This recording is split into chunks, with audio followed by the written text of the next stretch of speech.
আমি মেহেরপুর জেলার গাংনী উপজেলার সাহেবনগর মাধ্যমিক বিদ্যালয়ের অষ্টম শ্রেণীর শিক্ষার্থী এবং এখানে আমি প্রথমত যে প্রকল্পগুলো নিয়ে এসেছি তার মধ্যে একটি হচ্ছে আলকাসাব অপটিক্যাল রাডার সিস্টেম, যার কাজ হচ্ছে আমাদের দেশের আকাশসীমার ভিতরে যদি অন্য কোনো দেশের বিমান কিংবা হেলিকপ্টার প্রবেশ করে তাহলে সেটাকে শনাক্ত করা এবং সেটাকে ধ্বংস করার জন্য ব্যবস্থা গ্রহণ করা।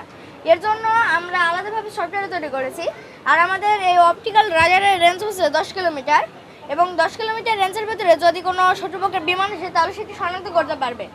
এবং আমাদের এই সফটওয়্যারের সামনে যদি এই বিমানটি ধরা হয় তাহলে আমরা দেখতে পাবো যে আমাদের সফটওয়্যারে সেই বিমানটিকে প্রদর্শন করছে। আমাদের দ্বিতীয় প্রজেক্ট হচ্ছে রোভার আল মিরাজ, যার কাজ হচ্ছে চাঁদে গিয়ে বিভিন্ন ধরনের তথ্য সংগ্রহ করা এবং লেজার কমিউনিকেশনের মাধ্যমে পৃথিবীতে থাকা কম্পিউটারে প্রেরণ করা।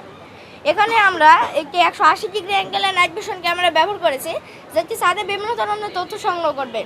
যেহেতু চাঁদে কোনো ধরনের ফুয়েল বা জ্বালানি পাবো না, সেজন্য আমরা এখানে সোলার প্যানেল ব্যবহার করেছি, যার কারণে আমাদের রোভারটি চাঁদে থেকে বিভিন্ন ভাবে সূর্যের আলো থেকে আমাদের এই রোভারটি চার্জ করতে পারবে।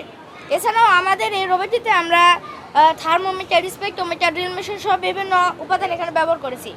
আমাদের এর পরবর্তী প্রজেক্ট হচ্ছে এটি, যার নাম হচ্ছে এআই কম্ব্যাট রোভার এবং এটির কাজ সীমান্তে কিংবা যুদ্ধক্ষেত্রে নজরদারি করা এবং শত্রুপক্ষকে চিহ্নিত করে অটোমেটিক ফায়ারিং করা।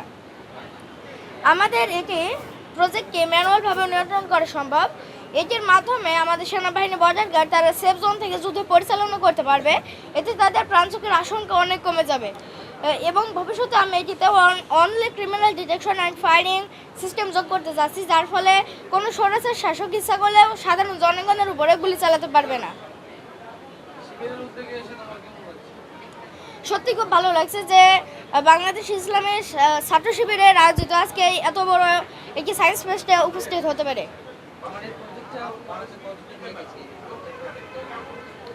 এগুলো মূলত আমি অনেকদিন ধরে কাজ করছি, প্রায় 2024 সাল থেকে আমি এগুলো নিয়ে আস্তে আস্তে কাজ করছি এবং আজ পর্যন্ত আমি এই প্রজেক্টগুলো তৈরি করেছি প্রায় 3 বছর।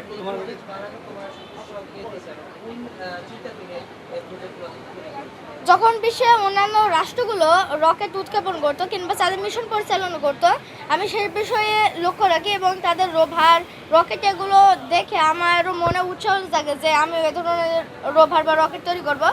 পরবর্তীতে আমি রোভার রকেট তৈরি করি এবং এই কাজে আমাকে সব সময় আমাকে আমার বাবা উৎসাহ দিয়ে গেছেন। তোমার কি মনে হয় যে এগুলো যদি বাংলাদেশে বাস্তবায়ন করা হয় তাহলে কি এয়ার ডিফেন্স থেকে শুরু করে শক্তিশালী হবে? বাংলাদেশে যদি এগুলো বাস্তবায়ন করা হয় তাহলে যদি রাডার কিংবা এয়ার কম্ব্যাট রোভার যদি বাস্তবায়ন করা হয় তাহলে বাংলাদেশের সামরিক শক্তি আরও শক্তিশালী হতে পারবে এবং যদি রোভার রকেটগুলো বাস্তবায়ন করা যায় তাহলে বাংলাদেশ বিভিন্নভাবে চারদিকে তথ্য পেতে পারবে এবং বাংলাদেশ যে রকেট উৎক্ষেপণের যে তালিকা, বাংলাদেশ সেখানেও নাম লিখে নিতে পারবে।